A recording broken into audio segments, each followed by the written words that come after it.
Hello, JungleOres here today, and today we're going to be playing a new game called Pillars of Eternity. I played this game for a bit, and it's a really good game. It's rated 94 on Metacritic, so again, it's a really good game.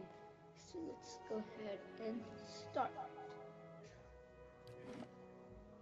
We're going to choose the easy mode because I seriously have no experience playing these kind of games. The easy difficulty requires minimal micromanagement and easily forgive mistakes in combat. It is strongly recommended for those who are new or recently turning to a real-time party-based RPGs. Yeah, that's me. So let's accept.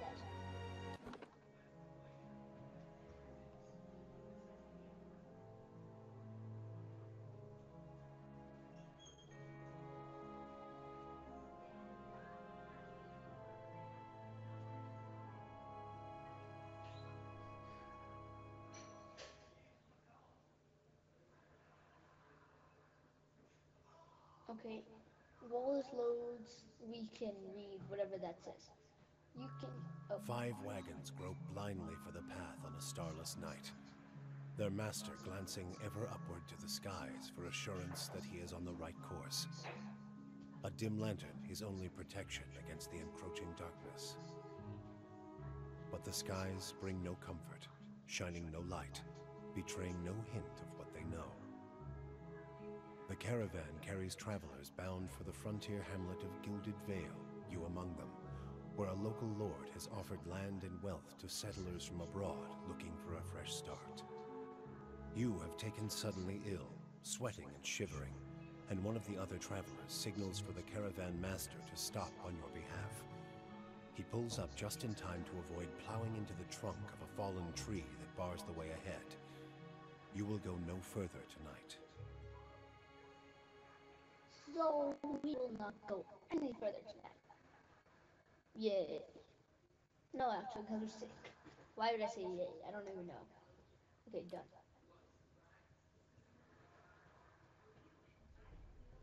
Alright, now we have to create our character. I'm gonna go ahead and choose male for our gender. Next, the race. So there are humans, Almana, I think that's how you pronounce it. Dwarf, elf, Orlon, and godlike. So we're just gonna I'm gonna read all of these and then we'll choose. So humans commonly called folk, are the most common race in the Durwood, the Idar Empire, sorry. Old Valaya and the Valayan republics. Though not as large as the towering Almans, humans are known for their strength and willpower. And these two attributes here, so attributes that you get when you're human. So they're all benefits. Now, Amana. The mighty Almana are the largest of the Kith races and are commonly found in the near oceans. Throughout, not no, though not truly aquatic, they have an affinity for water, and many civilizations, such as the Ratsarai, are based on naval dominance. They are known for their unparalleled strength, though might +2, so we get +2 for that. Dwarf. By virtue of land and numbers of colonies settled, dwarves are the most traveled race in the world. They are commonly found in the Darwood and the Valiant republics and on almost any colonized land. Dwarves are known for their great strength and tenacity. So as you can see, we have +2 might, -1 dexterity, so that needs to be minus the constitution. And I don't even know what constitution means, but I don't really care. Elf. Elves are dominant races of Irgalfot, and the fight that Wens and extremely common are in Direwood and Idir. Elves are known for their speed and intelligence as well as common isocianist nature. Dexterity +1 and perception +1. Orland. Orlands are the smallest of the Kith races, though many cultures don't consider them to be civilized at all. Also notable for the large ears, two-toned skin, and hirsute bodies. Orlands are commonly found in Irgonpath and the Examata Plains and parts of the Direward. They are known for their mental intensity and quickness. +1 resolve, -1 might, and perception +2. Godlike. This is the biggest read. The godlike are children of Kith civilized races who have been blessed with physical aspects associated with the gods. Some do not consider it a blessing. These aspects may take any forms and one come with mystical powers. Aberrant head shapes are typical and godlikes are unable to wear protective headgear as it is impossible to find anything that fits. Because of their unusual nature and inability to reproduce, godlike are often viewed with fear and wonder. Dexterity +1 and intellect +1. Okay, now we have to choose the race. I'm gonna go ahead and choose Elmana just because I like how strong they are. And just look at them, they look too epic not to be chosen. Look at this. Next, our class. I'm not gonna read these. No, I'm not gonna read these. Okay, Coastal Almana or Island Almana. I'm just gonna go ahead and I'm just gonna quickly just scout through these. Okay, you know what? Never mind. I'm just gonna choose the one I like the best. I like Coastal Almana because they're blue. That's it. Coastal. Next. Now for our class. Um, I'm not gonna read these all these. I'm just gonna choose my class depending on how good they look. I like the wizard or the cipher or the priest, chanter, or paladin.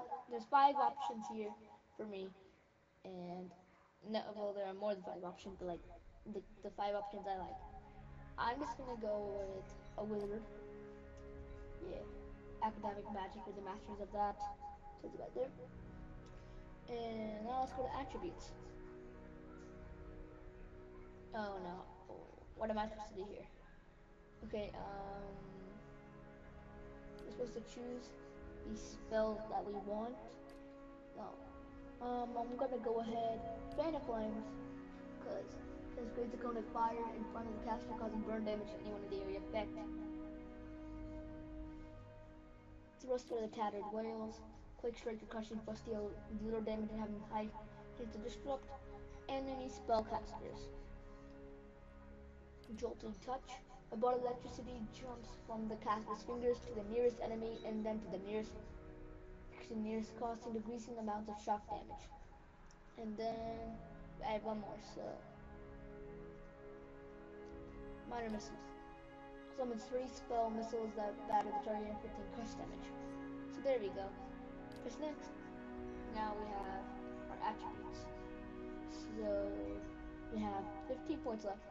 I'm just gonna average it out. So yeah, here.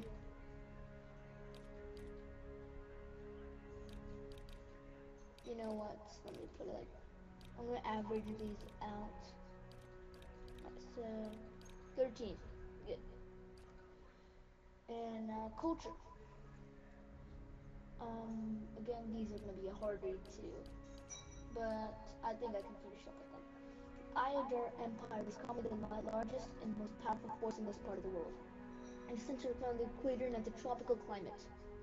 Though the empire has colonies in numerous areas of the world, Greater Iodar is at its heart and houses the majority of its humans and elven nations. So next, the Deadfire Archipelago, consisting of the nation of Nasatik, dozens of Almana settlements, and hundreds of lawless, pirate-infested islands that stretch across the southern sea. Deadfire is home to the boreal dwarves, Almana, and the mixed variety of other races.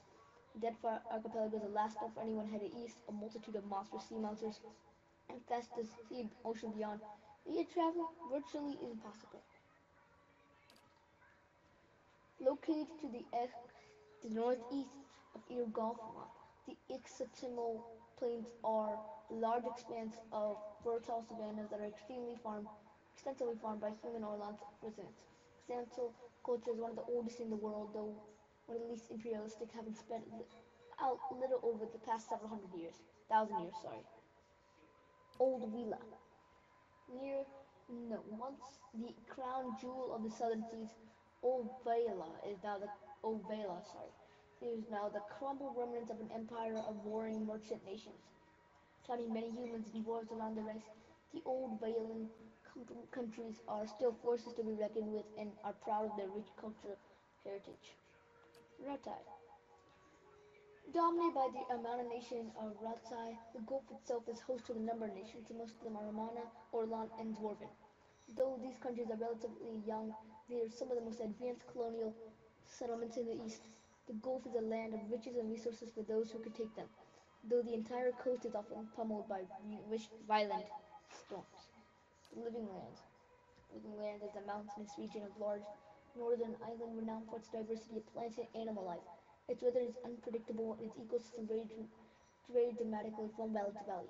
Living Lands are home to an assortment of races and a variety of colonial and independent settlements. The Right That Wins. A large, cracked, southern expanse of polar ice. The White That Wins is a home to pale elves and small colonial colonies of daring explorers, outcasts, and adventurers. Though virtually no plant life grows in the White, it is home to many hardy species of dangerous animals. They forage from the sea or prey on each other to survive. I'm gonna go ahead and go with the Deadfire Archipelago, basically because Omana settlements.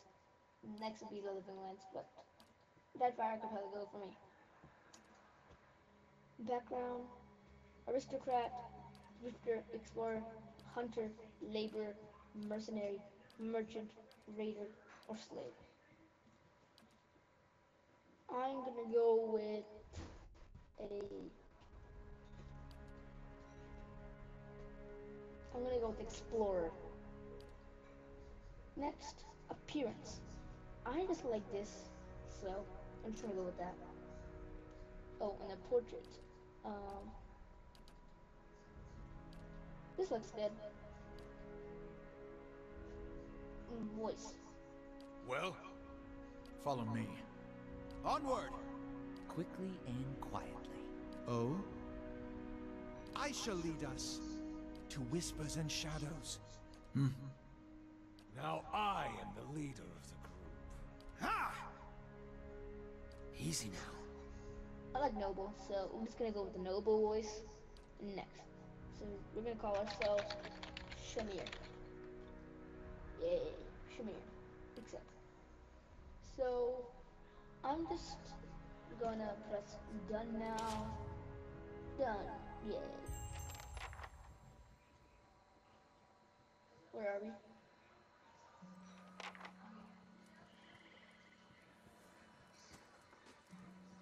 The camera master finishes adjusting the grip, his bushy red mustache and sagging jowls quivering as if for emphasis.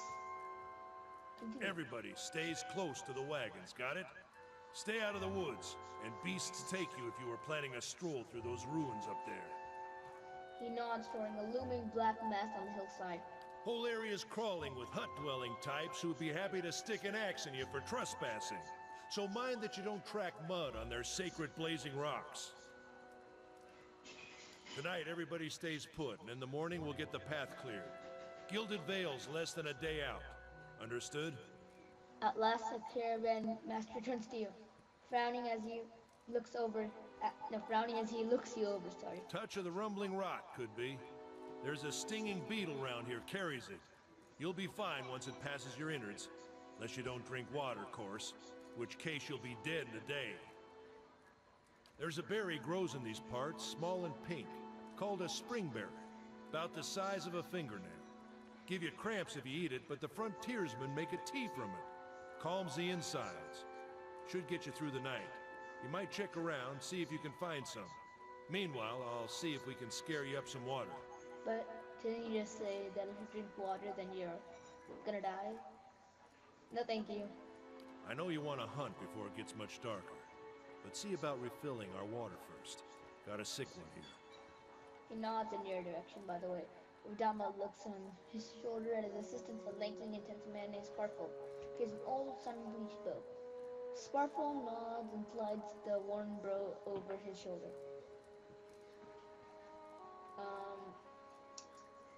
Where would I find these berries? They grow on a bush that's common round here, kind of funny looking. You'll know it when you see it. Doubt you'd have to go far off the road to find one. Nothing you won't see on half the hills of Air Glonfoth. Money to be made selling their knickknacks in Defiance Bay, if you don't mind getting stuck with Glonfoth and arrows now and again. They didn't build them, but I'll be the effigy if they don't watch them like a mother bear. Of course, all the ones around here have been ransacked 10 times over. Got nothing left worth half a pond, so I hear. Yeah, the wink, so I hear.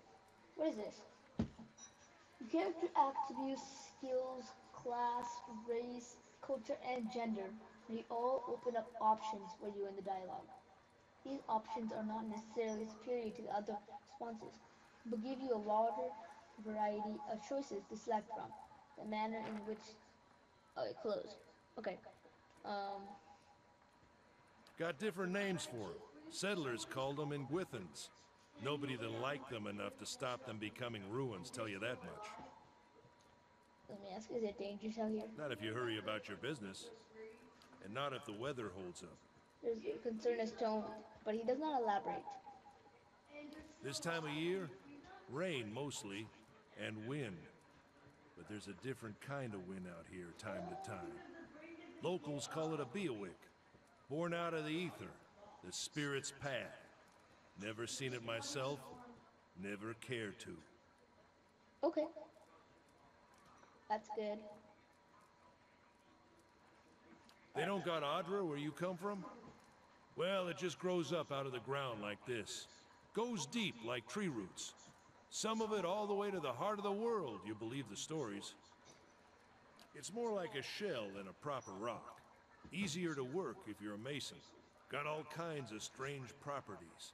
Seems to have some kind of life of its own. Dies if it gets dug up. Loses its luster. Folks think it probably grew at one point or another, but not these days. The soul butchers in Defiance Bay use it for different things. I've heard tell it can hold a man's soul, but I don't care to see it. Got enough to worry about without seeing something like that. Alright then. Leave. I'll go see about those berries then. Hold on. Take someone with you. I know you're not some helpless tenderfoot, not like most of this lot. But you drop dead, I don't want to be looking for the body. Got a schedule to keep. Scans over the travelers, resting his eyes at length on a sturdy, armor-clad woman who has spent the journey's night sleeping on uneven ground without blankets or pillow. Kalisha. Kalisha! The woman looks up on her own time. He needs to find some spring berries. Watch that he doesn't drop dead. No promises. What kind of guide says something like that? Kind you can afford. Don't listen to her, you're in good hands. And I pay too well, if anything. Okay. Off with you. Hayden should have supplies. See that you're equipped before you head out. We're in harsh country. Get your berries and hurry back. And if you get so much as a tickle of wind, you drop everything and you run. Something in the air tonight. If it's a beawick, we'll shelter in the ruins. Hut dwellers be damned. End dialogue. You heard the man. Let's get going before you keel over. Anyways, welcome to Pillars of Eternity. This is your first reach to the world of Eora. You may want to watch these windows become familiar with the tools and interfaces available to you. Party always consists of your character and up to 5 additional companions or adventurers. While the caravan is camped out of the Gelfathan ruins, Udima has assigned Kalisha to help you. Kalisha is a fighter, class that excels at close quarters defense. Use her abilities to complement your own. To select a party member, click on the selection circle. Portrait or press the number button that corresponds to the position in the party. Staring at one at the left, to select multiple party members, click and hold anywhere on the screen to drag the marquee. Other circles of party members you'd like to include. To move selected characters, click anyone on the screen. Where your cursor is a circle of 4, all selected characters will path their corresponding position on the formation. See a red circle to the left on the part of the map. Multi-party members are selected. The action bar is hidden. See an individual character depending, select only that character. Oh, that's it for this episode, I guess. Anyways, sorry about that hello thing. That was my brother. He's stupid. Anyways, yeah, that's it. And see you all later.